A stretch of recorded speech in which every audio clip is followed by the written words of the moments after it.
நம்ம Ashwin sweets and snacks export பண்றதுக்கு 7373041434 மற்றும் www.ashwinsweets.com கான்டாக்ட் பண்ணுங்க.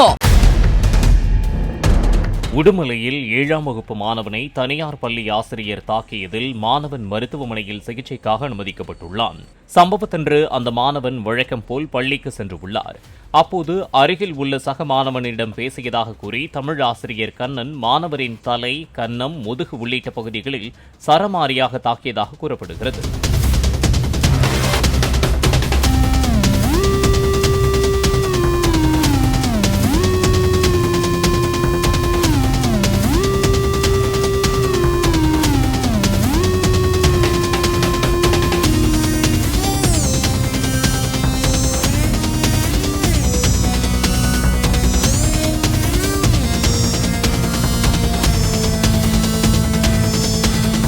நம்ம Ashwin sweets and snacks export பண்றதுக்கு 7373041434 மற்றும் www.ashwinsweets.com கான்டாக்ட் பண்ணுங்க.